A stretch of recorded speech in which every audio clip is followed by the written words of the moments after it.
الحمد لله وكفى وسلام على عباده الذين اصطفى أما بعد فأعوذ بالله من الشيطان الرجيم بسم الله الرحمن الرحيم. محترم کتونکو زمیدرار الله دارالافتاء والقضاء پېښور آنلاین فتوا سیسټم نه ستاسو وړاندې حاضر یم. موږ سره ننني پروګرام کې زموږ د دارالافتاء رئیس او نگران حضرت مولانا مفتی غلام فرید حقانی صاحب دامت برکات ملالیه تشریف فرما دي. چونکې د بعض ټیکنیکل مسلو د وجې نه زموږ نن لایو پروګرام نشر نه شولو. د هغې دپاره موږ ټول کتونکو ته معذرت کوو او یو اهمه مسله ده هغې باندې موږ خپل نن پروګرام ریکارډ کوو. انشاءالله زموږ لایو پروګرام به د منګل په ورځ د 10 بجو نه تر 12 بجو پورې انشاءالله نشر کیږي. مفتی صاحب زموږ نننی پروګرام چې دی عمران خان څو ورځې مخکې یو بیان کړی و قوم ته. په هغې کې هغوی صحابه کرامو پسې څه بعضې خبرې کړې وي. اولنۍ خبره دا وه چې یاره صحابه کرام په جنگ بدر کې بزدلي خولې وه او جنگ نه پټ شوي وو. دویمه خبره د جنگ احد باره کې کړې ده چې صحابه کرام په لوټ مار کې مشغول وو. نو آیا دا خبرې د دوی صحیح دي که غلطې دي؟ او بل دا چې د دې خبرو کولو نه د دې عمران خان مقصد څه دی؟ بسم الله الرحمن الرحیم. رب اشرح لي صدري ويسر لي امري واحلل عقدة من لساني يفقهوا قولي. ټولو نه اول زه درخواست کوم افواج پاکستان زمونږه بهترین غزیان دي. د حدیث مطابق غزوه هند چې کم حدیث دی په دې کې راغلی دی چې کم افواج کم فوجیان د هندوستان خلاف جهاد به کوي دا که وفا شهید شي نو بهترین شهدای کرام دي چې د هغو حشر به جنگ بدر شهدای کرامو سره وي. دا حدیث کې راغلی و چې کم جندي پاتې شول او بهترین غزیان اسلام وي. نو دا افواج پاکستان او نورو ایجنسۍ چې دي دې ته الله پاک لویه مرتبه ورکړې ده. الله پاک چې دوی ته نور هم ترقي ورکړي. خو دوی له دا خواست کوم چې دومره الله پاک دوی له ترقي ورکړه یعنی دومره لوی مقام یې ورکړه. نو هغې باوجود د داسې غلط سړي چې د هغې غلط کردار دی او صرف د عمران خان د دې حمایت کوي. په کار خو نه دی داسې افواج پاکستان چې هغو ته الله نبی علیه السلام په حدیث کې لوی مقام ورکړی دی، لوی د نجات پروانه یې ورکړې ده. نو باوجود د دې نو دوی له پکار دي چې د دې داسې سړي حمایت قطعا نه وکړي چې هغه د اسلام یا د ملک پاکستان مخالف وي. د عمران خان پالیسي دغه ده چې دی راغلی دی او صرف بهر خلکو په دې پالیسۍ باندې راوستی دی چې په پاکستان کې یا ملک پاکستان کې په حکومت باندې اسرائیلي حکومت تسلیم کی او قادیانیان چې څومره دي دا په آیین کې د دوی خلاف چې کم آیین جوړ شوی دی چې دا کافر دي. نو دغه آیین نه دغه شک ختم شي. عمران خان صرف دوه مقصدونه دي. دنیا دې دپاره دی راوستی چې دی د دوه خبرې وکړي، یو د اسرائیل تسلیم کړي، دویمه دا چې قادیانیانو له په پاکستان کې ځای ورکړي چې هغه خپل تبلیغ کوي، پرچار کوي، خلک قادیانیت طرف ته راړوي. دا دوه مقصدونه د عمران خان دي. دا اظهر من الشمس خبره ده. ټولو خلکو ته پته ده چې عمران خان مقصد صرف دا ده نه معاشیت مضبوطوي، نه په عوامو باندې زړه خوږېږي، نه په مسلمان باندې زړه نه خوږېږي. د اسلام یا د ښځې اسلام دا دی چې د ښځه یې وایي چې ما ته عمران خان سپی چې کوم په کور کې دی په انټرویو کې په یوټیوب باندې موجوده ده، وایي دغه سپی ما ته مخکې پروت وي او زه لمونځ کوم، د سپي سره زما ډېره مینه ده. عمران خان یو سپی دی په کور کې. آیا اسلام د دې لمونځ کومې فرشتې وړي؟ الله پاک قبولیږي د دې لمونځ د دې عبادت د دې پرده د دې نکای څنګه څو کمې فرشتې وړي چې سپی په کور کې موجود دي نو فرشتې خو راځي نه. نو د دې عبادت څه فایده؟ دا د ښځې اسلام دی. د دې اسلام دا دی چې خاتم النبیین نشي ویلی، خاتم النبیین نشي ویلی، روحانیت نشي ویلی، تلفظ نشي کولی، اسلامي اصطلاحات اسلامي چې کومې خبرې دي هغه دی په ژبه باندې کولی نشي.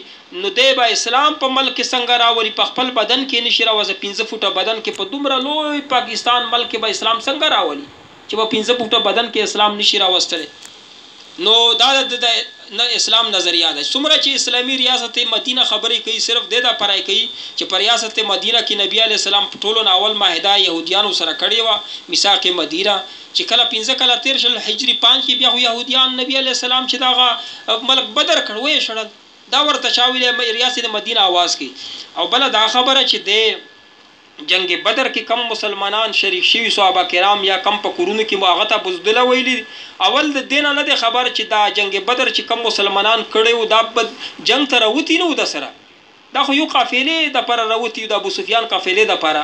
که جنگ اعلان شوی و نو یو کس په مدینه کې پاتې شوی نه وي، دله پته دا نشته چې جنگ اعلان خو نه و شوی. او دومره دلیر مسلمانان چې 8 تورې ورسره وي، خو چې کله کافر ورته جنگ ته راغل زر کسان چې تورې ورسره زغرې ورسره اسونه اوښان ورسره، نو دوی ورته دا نه وایي 313 مسلمانانو چې مونږ خو جنګ ته نه یو راغلي، کور ته به لاړ شو، تیاري خو به وکړو، نور به راول نه، ویل چې بس یو ځلي بهر کافر راغی اوس پې مقابله کوو، په ګټو باندې په لرګو باندې مقابله وکړه. 8 کسانو سره تورې وي، دا نور 313 سره خو یې لرګي په لاس کې وو یا ورسره ګټې ورسره په لاس کې وي، نو دا دې ته څنګه بزدله ویلی شي؟ دې ته خو یوم الفرقان قرآن ویلی دی، د حق و باطل په منځ کې فرق کوونکي هغه لړۍ ورته ویل. په بدر نه بهترین کردار د مسلمانانو په دنیا کې نه تیر شوی او نه به تیر شي. انګریزان په دې باندې مثالونه ورکوي چې بدر کې مسلمانانو څومره بهادري وکړه، چې انګریزان یې مني، دغه منخوس عمران خان یې نه مني، د صحابه کرامو بهادري نه مني، انګریزان یې مني، عیسایان یې مني، یهودیان یې مني، او دی نه مني، دا انجنټ صاحب یې نه مني. نو دا غلطه خبره ده، الله پاک دې په ده باندې لعنت ووري، الله پاک دې ته هدایت وکړي. دویمه دا خبره چې دی وایي چې لوټ مار په جنگ احد کې مسلمانانو لوټ مار شروع کړ، مال غنیمت ته لوټ مار مه وایه. په جنگ احد کې نبی علیه الصلاۃ والسلام یو حکم داو، د الله رسول یو حکم دا چې کله جنگ ختم شي یو حکم دا دی چې مال غنیمت را جمع کوئ. او نبی علیه السلام یو حکم دا ورکړی 500 کسانو ته چې که موږ ته شکست میلاو شو بالفرض هم تاسو د دې غره نه مه راکوزیږئ. په هغه صورت کې چې مونږه سرونه چې دي مرغان وخوري، مرغان بیا به نه راکوزیږي. نو دې مسلمانان چې راکوز شول، نو دی وی چې اوس خو مسلمانانو ته شکست نه دی میلاو شوی، سرونه خو مرغان نه دي، خو اوس خو فتح میلاو شوه. فتح نه بعد بل حکم خو باندې مالی غنیمت جمع کول دي، دا د الله رسول حکم دی، هغې ته راکوز شي، لوټ مار یې نه وکړی، خو لږ شانتې اجتهادي غلطي ته وشوله، نو شکست ورته میلاو شو، مسلمانانو ترک بیا وروسته بیا غلیب شو. نو دې کې کومه مسلمانانو چې هغه وایي چې هغه کې بزدلي کړې وه، لوټ مار یې کړی و، دا د قادیانیانو خبرې دي. قادیانیان جهاد ته حرام وایي او مال غنیمت ته لوټ مار مال وایي، دا خبرې د قادیانیانو نه زده کړي، د مسلمانانو کتابونو کې نشته، د یهودیانو په کتابونو کې نشته، د عیسایانو په کتابونو کې دا نشته چې صحابه کرامو لوټ مار کړی. دا خبره صرف د قادیانیانو په کتابونو او قادیانیانو علماء کرام یې کوي چې صحابه کرام بزدل او لوټ مار یې کړی. دا د قادیانیانو گپ شپ ته چې هغه د چا نه زده کړی. نوره خدا د په کور کې چې دا پیره ده دومره اسلام یې نه زده چې ورته وښایي چې بدر کې څه شوي، احد کې څه شوي. نو دی اوس مونږ دا وایو چې دی دومره ملعون انسان دی، ملعون الله دی عمران خان، نو دی خو ملعون الله دی، خو چې ورپسې څوک کم خلک روان دي، نو سیاسي میدان کې خو ورپسې ځئ، خو دینی خبرې چې غلطې کوي وروستو پسې مه ځئ. اوس په مونږ مسله وضع کړو چې څوک په دې خبره باندې عمران خان نه خو ښځه په طلاقه شوله په دې خبره چې دا خبره یې وکړه، دا مسله ده. کنی چې کتابونه وګورئ کم دارالافتا ته لاړ شئ چې عمران خان داسې ویلي دي آیا په ده ښځه طلاقه ده که نه، په ده ښځه طلاقه ده، دی به تجدید ایمان کوي که بیا په دې ښځه طلاق نکاح تړي نو تجدید نکاح پکوي.